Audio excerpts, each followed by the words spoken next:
नमस्कार दोस्तों, आप सभी का स्टडी डिलाइट चैनल पर एक बार फिर से हार्दिक स्वागत है। इतिहास विषय के अंतर्गत हम सिंधु घाटी सभ्यता के बारे में पढ़ रहे हैं और सिंधु घाटी सभ्यता पर 2 वीडियो अपलोड किया जा चुका है। यह तीसरा और अंतिम वीडियो है। नेक्स्ट वीडियो में हम लोग वैदिक काल के बारे में पढ़ेंगे। साथियों, पिछली क्लास में हमने सिंधु घाटी सभ्यता के कुछ महत्वपूर्ण स्थलों के बारे में पढ़ा था, जिनमें हड़प्पा, मोहनजोदड़ो, चन्हूदड़ो और लोथल के बारे में पढ़ा था। तो आज के इस वीडियो में हम लोग कुछ आगे के महत्वपूर्ण पुरा स्थलों के बारे में पढ़ेंगे। तो चलिए शुरुआत करते हैं। साथियों, आज हम लोग जो पहला पुरा स्थल है वो है रोपड़। तो रोपड़ के बारे में पढ़ेंगे।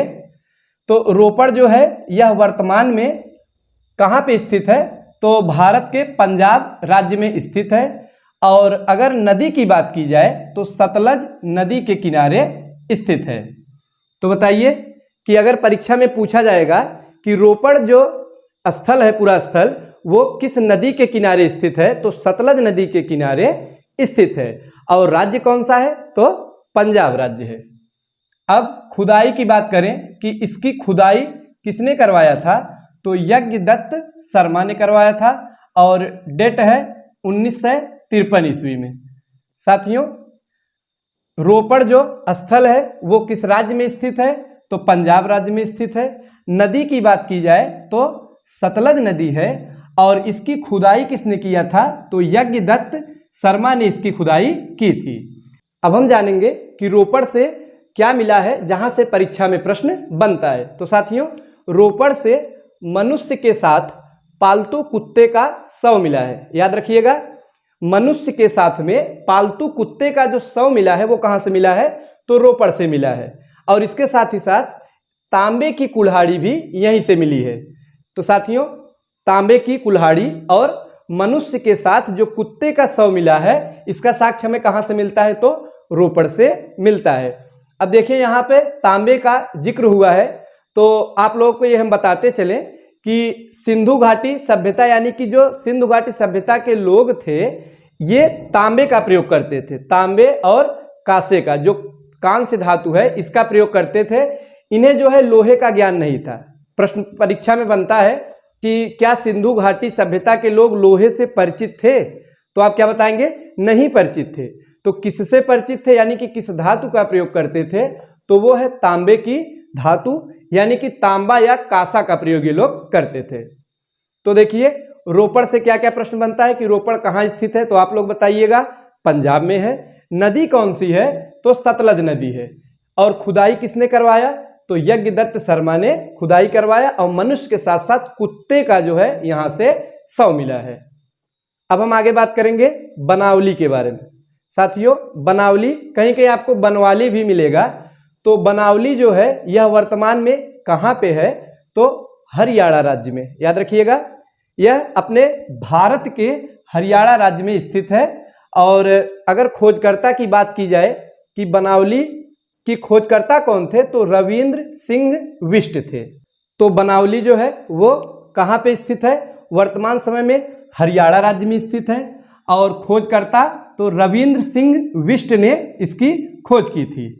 साथियों, नाम तो है बनावली, किंतु यह सिंधु घाटी सभ्यता का सबसे अव्यवस्थित शहर है। इसे हम कह सकते हैं, यह सिंधु घाटी सभ्यता का अगर कोई सबसे अव्यवस्थित शहर था तो वो कोई और नहीं, ये बनावली था। क्यों था? क्योंकि यहाँ से जो हमें सड़कें मिली है वो टेढ़ी मेढ़ी मिली है। वहीं दूसरे जो पुरा स्थल जैसे मोहनजोदड़ो से चौड़ी सड़कें मिली हैं, एकदम सीधी सड़कें मिली हैं। और इसके साथ ही साथ सड़कें एक दूसरे को समकोण पर काटती, लेकिन यहाँ एकदम उल्टा है, यानी विपरीत है। यहाँ पे सड़कें जो है वो टेढ़ी मेढ़ी मिली है। इसके साथ ही साथ जल निकासी की व्यवस्था नहीं है। जो बनावली है साथियों, यहाँ पर जल निकासी की कोई व्यवस्था नहीं पाई जाती। और यहाँ से सोख्ते का प्रमाण मिलता है। किसका प्रमाण मिलता है? तो सोख्ते का प्रमाण हमें बनावली से मिलता है। और हल की आकृति के खिलौने भी यहीं से प्राप्त हुए हैं। तो याद रखिएगा, हल की आकृति के खिलौने कहाँ से मिला है? तो आप क्या बताएंगे? बनावली से। अब हम बात करेंगे अगले स्थल के बारे में, जो है कालीबंगा। तो कालीबंगा यह एक महत्वपूर्ण पुरा स्थल है। यहाँ से प्रश्न पूछे जाते हैं। तो साथियों कालीबंगा यह वर्तमान में किस राज्य में है? तो राजस्थान में है, याद रखिएगा राजस्थान राज्य में है। और नदी की अगर बात की जाए तो नदी है घग्गर नदी। कौन सी नदी है? घग्गर नदी है।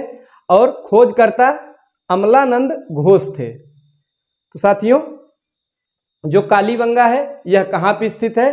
तो वर्तमान समय में राजस्थान राज्य में कालीबंगा स्थित है। नदी है घग्गर नदी और खोजकर्ता थे अमलानंद घोष। और उत्खननकर्ता कौन थे, यानी कि खुदाई किसने करवाई थी? तो बीके थापर एवं बीबी लाल। याद रखिएगा बीके थापर एवं बीबी लाल ने कालीबंगा की खुदाई कराई थी। अब हम बात करेंगे कि कालीबंगा से कौन कौन सी वस्तुएं मिली है जहां से परीक्षा में प्रश्न बनाए जाते हैं। तो साथियों यहाँ से जुता हुआ खेत यानी कि जुते हुए खेत का जो प्रमाण मिलता है वो कालीबंगा से मिलता है। इसके साथ ही साथ हवन कुंड का साक्ष्य यहाँ से मिला है। हवन कुंड कहीं कहीं आपको अग्निकुंड देखने को मिलेगा। चूड़ी के साक्ष्य यहाँ से मिले हैं और हल भी यहाँ से प्राप्त हुआ है, हल के साक्ष्य भी मिलते हैं। चूड़ी जो मिली है साथियों यहाँ से जो साक्ष्य मिला है वो मिट्टी की चूड़ियाँ मिली है। किसकी चूड़ियाँ हैं? मिट्टी की चूड़ियाँ मिली है।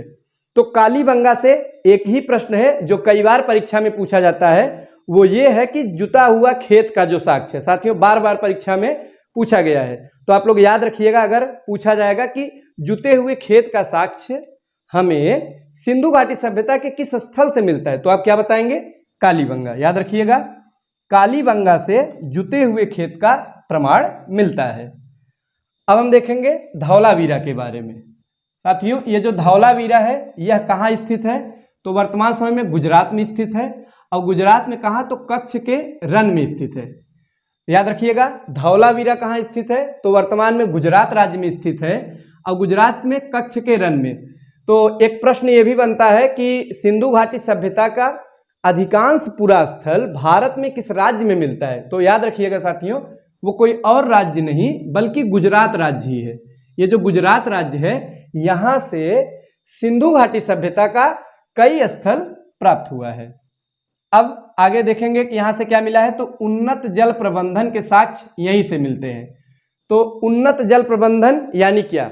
साथियों उन्नत जल प्रबंधन यानी कि जल निकासी की सबसे अच्छी जो व्यवस्था देखने को मिलती है हमें, वो कहीं और से नहीं बल्कि धौलावीरा से ही देखने को मिलती है। तो उन्नत जल प्रबंधन का साक्ष्य कहाँ से मिलता है? तो धौलावीरा से मिलता है। इसको आप एक ट्रिक से याद रख सकते हैं साथियों, कोरिलेट कर सकते हैं कि यहाँ पर जल की बात की गई है। जल यानी पानी, और पानी से क्या करते हैं हम? धुलाई करते हैं। पानी से धुलाई की जाती है यानी कि किसी वस्तु को धोते हैं तो धुलाई से धौलावीरा हो जाएगा, और जल से उन्नत जल प्रबंधन। तो इससे आपको आसानी से याद रहेगा। अब इसके साथ ही साथ यह जो नगर है वो 3 भागों में विभाजित था। ये प्रश्न भी परीक्षा में पूछा गया है कि सिंधु घाटी सभ्यता का कौन सा नगर है जो कि 3 भागों में विभाजित है। कितने भागों में साथियों? 3 भागों में यह विभाजित था। और यहाँ से जो बार बार परीक्षा में प्रश्न पूछा जाता है वो यही है उन्नत जल प्रबंधन के बारे में। आप लोग याद रखिएगा कि उन्नत जल प्रबंधन यह धौलावीरा से इसका साक्ष्य मिलता है। अब हम देखेंगे सुरकोटड़ा के बारे में। तो ये जो सुरकोटड़ा है यह गुजरात के कच्छ जिले में स्थित है। कहाँ पे स्थित है? तो गुजरात राज्य के कच्छ जिले में स्थित है। और यहाँ से जो साक्ष्य मिलता है वो घोड़े की हड्डियों के साक्ष्य यहाँ से हमें प्राप्त हुआ है। तो ज़्यादा कुछ यहाँ से नहीं पूछता है, तो आप लोग बस इतना जानते रहिए कि सुरकोटड़ा गुजरात राज्य में स्थित है।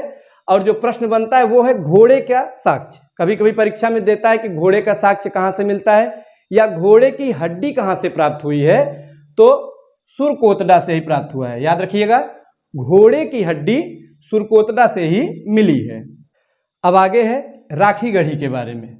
साथियों ये जो राखी गढ़ी यह भी एक सिंधु सभ्यता का प्रमुख स्थल है जो कि हरियाणा में स्थित है। कहाँ पे स्थित है? हरियाणा के हिसार जिले में। जिले का नाम है हिसार। तो आप लोग ये जानते रहिएगा, वैसे यहाँ से परीक्षा में प्रश्न बनता नहीं है, जिले का नाम नहीं पूछता है, राज्य का नाम आप लोग जानते रहिएगा कि राखी गढ़ी कहाँ स्थित है, तो हरियाणा में स्थित है। और यह भारत में स्थित सबसे बड़ा सैंधव स्थल है। तो ये प्रश्न परीक्षा में पूछा गया है। याद रखिएगा कि भारत में स्थित सिंधु सभ्यता का सबसे बड़ा स्थल कौन सा है? तो आप बताएंगे राखीगढ़ी। अगला पूरा स्थल है रंगपुर। रंगपुर कहाँ पे है? तो यह भी गुजरात राज्य में स्थित है। और नदी कौन सी है? तो भादर नदी है, इसी के किनारे रंगपुर स्थित है। और यहाँ से किसका साक्ष्य मिलता है साथियों? तो धान की भूसी का साक्ष्य। याद रखिएगा, जो रंगपुर है वो गुजरात राज्य में स्थित है और यहाँ से हमें धान की भूसी के साक्ष्य मिलते हैं। तो साथियों, ये थी सिंधु घाटी सभ्यता से संबंधित कुछ प्रमुख स्थल जहाँ से परीक्षा में प्रश्न पूछे जाते हैं। तो स्थल तो कई है, ऐसा नहीं है कि बस इतने ही स्थल है, और भी कई स्थल है, लेकिन जो महत्वपूर्ण है उन स्थलों के बारे में हमने आपको बताया। यहीं से परीक्षा में प्रश्न बनाए जाते हैं। साथियों, कुछ अन्य महत्वपूर्ण तथ्य भी है सिंधु घाटी सभ्यता से संबंधित। आइए अब हम उसके बारे में बात करेंगे। तो सबसे पहला जो पॉइंट है वो है कि मृद भांड लाल व गुलाबी रंग के यहाँ से मिले हैं। तो बताइए कि मृद भांड से आप क्या समझते हैं? तो ये जो मृद भांड है इसका तात्पर्य क्या है साथियों? तो मिट्टी के बर्तन। याद रखिएगा, मिट्टी के बर्तन, यह मृद भांड का अर्थ होता है। मृद यानी कि मिट्टी, भांड यानी कि बर्तन। तो मृद भांड यानी कि जो मिट्टी के बर्तन सिंधु घाटी सभ्यता से मिले हैं वे किस रंग के मिले हैं? तो याद रखिएगा, लाल व गुलाबी रंग के मिले हैं। ज़्यादातर लाल रंग के मिले हैं। यहाँ से प्रश्न पूछा जाता है कि सिंधु घाटी सभ्यता से मिट्टी के जो बर्तन मिले हैं वे किस रंग का उनमें प्रयोग किया गया? तो ज़्यादातर लाल रंग का प्रयोग किया गया। इसके साथ ही साथ गुलाबी रंग का भी प्रयोग देखने को मिलता है। अब हम बात करेंगे समाज के बारे में। तो सिंधु घाटी सभ्यता का समाज कैसा था? तो साथियों, मातृसत्तात्मक था। सिंधु घाटी जो समाज है यानी कि सैंधव समाज, यह एक मातृसत्तात्मक समाज था। तो हमें यह पता कैसे चलता है? पता ऐसे चलता है कि सिंधु घाटी सभ्यता से जितनी भी मूर्तियां मिली हैं उनमें स्त्रियों की मूर्तियां की प्रधानता है। जैसे कि हमें मातृदेवी की मूर्ति मिलती है और एक नर्तकी की भी मूर्ति मिलती है। तो ज़्यादातर जो मूर्तियां मिली हैं इनमें स्त्रियों की मूर्तियां जो ज़्यादा मिली हैं। इससे इतिहासकार यह मानते हैं कि सिंधु जो समाज था वो कैसा समाज था? वो मातृसत्तात्मक समाज था। अब देखिए अगला पॉइंट है कि लोहे से ये लोग परिचित नहीं थे। तो जो सिंधु घाटी सभ्यता के लोग थे, क्या ये लोहे से परिचित थे? लोहे का प्रयोग करते थे? नहीं करते थे। और क्यों नहीं करते थे? क्योंकि इन्हें लोहे का ज्ञान ही नहीं था। ये जो है जिस धातु का प्रयोग करते थे वो था कांस्य, यानी कि कांसा धातु का प्रयोग करते थे और इसे कांस्य युगीन सभ्यता भी कहा जाता है। एक प्रश्न और है, इसी से रिलेटेड है कि मानव ने सबसे पहले किस धातु का प्रयोग किया? तो बताइए साथियों, कौन सी धातु थी जिसका प्रयोग सबसे पहले मानव द्वारा किया गया? तो वो धातु थी तांबा धातु। याद रखिएगा, इसे भी जानते रहिए। तो सबसे पहली बार मानव ने जिस धातु का प्रयोग किया वो है तांबा धातु। और सबसे पहली बार जिस जानवर को पाला वो जानवर है कुत्ता। सबसे पहली बार पाला जाने वाला पशु है कुत्ता और प्रयोग करने वाला या किया जाने वाला पहली जो धातु है वो है तांबा। तो सिंधु घाटी सभ्यता के लोग लोहे से परिचित नहीं थे।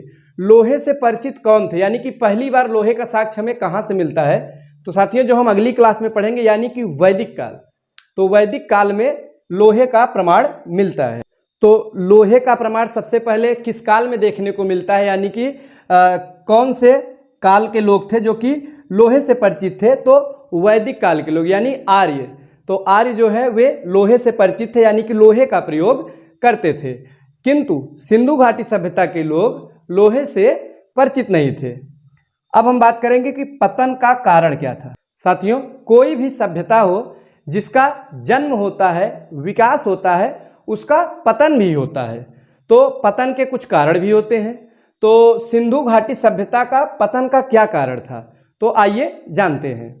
तो इसका जो है इतिहासकार सिंधु घाटी सभ्यता के पतन के एक से अधिक कारण मानते हैं।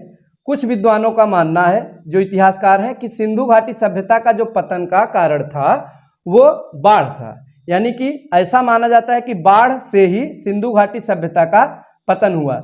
और ऐसा मानने वाले जो इतिहासकार हैं उनमें मार्शल और मैके इतिहासकार है। इन्होंने माना है कि बाढ़ जो है यह एक पतन का कारण रही होगी।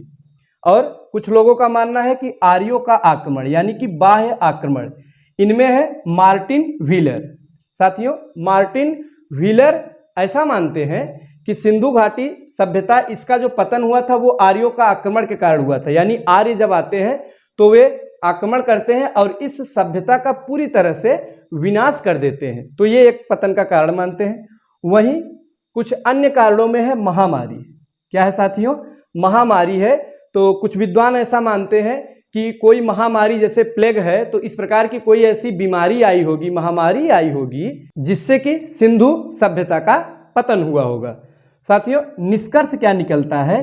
तो अंततः ये निष्कर्ष निकलता है कि सिंधु घाटी सभ्यता के पतन का कोई एक कारण नहीं था, एक कारण नहीं था, बल्कि एक से अधिक कारण थे।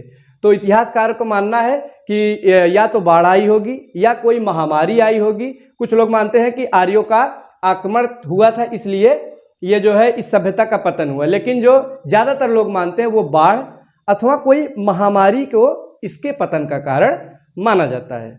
तो साथियों, ये थी सिंधु घाटी सभ्यता से संबंधित संपूर्ण जानकारी।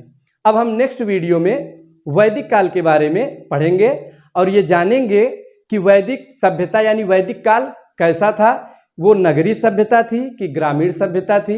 इसके साथ ही साथ हम आर्यों के बारे में पढ़ेंगे और ये जानेंगे कि आर्य क्या वे भारत से थे या कहीं और से भारत में आए थे। और वैदिक काल में ही हम लोग वेद, उपनिषद, आरण्यक आदि प्रमुख ग्रंथों के बारे में जानेंगे। तो साथियों, मिलते हैं अगले वीडियो में। तब तक के लिए नमस्कार।